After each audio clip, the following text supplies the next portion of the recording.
PDM کا vote دگنا تھا ہمارے سے اس الیکشن کے اندر. اب یہ عوام دیکھیں کدھر آج ایک باشعور عوام ہے, بیداری آئی ہوئی ہے میری قوم میں.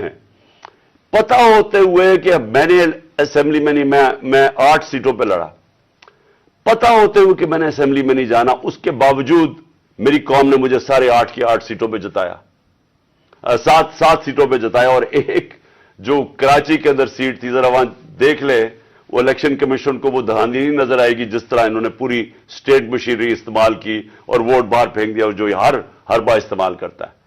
تو ہم نے یہ فیصلہ کر لیا. میں اپنی قوم کو آخر میں صرف یہ کہنا چاہتا ہوں کہ دیکھیں, مایوسی گناہ ہے. آپ مایوس ہو کے گھر بیٹھ جائیں یا آپ باہر ٹکٹ لے کے کسی اور ملک میں چلے جائیں اور کوئی نوکری مل جائے, یہ میری نظر میں یہ ایک انسان اپنی جو ڈیوٹی ہے معاشرے کو اس سے بھاگتا ہے.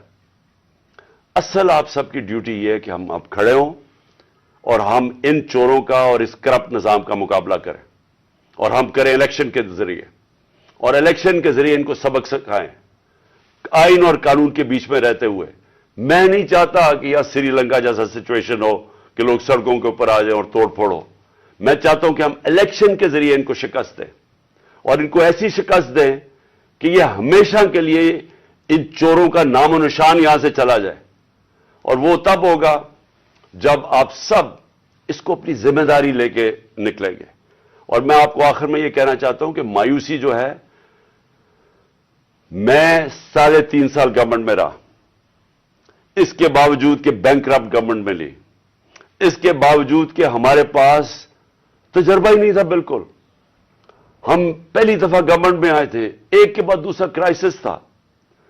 صدی میں ایک دفعہ کرونا جیسا کرائسس آتا ہے, وہ اوپر سے آ گیا, 2 سال وہ رہا. اس کے باوجود پاکستان میں کسی گورنمنٹ نے, جس طرح میں نے کہا کہ جو ملٹری ڈکٹیٹرز کو تو امریکن ڈالرز ملے, ہمیں تو کوئی ڈالرز نہیں ملے. سب سے بہترین ہماری اکنامک پرفارمنس تھی. اس سب کے باوجود اب ہم سمجھ گئے ہیں, مجھے تیسرے اور چوتھے سال میں پوری سمجھ آ گئی کہ یہ گورنمنٹ چلتی کیسے ہے.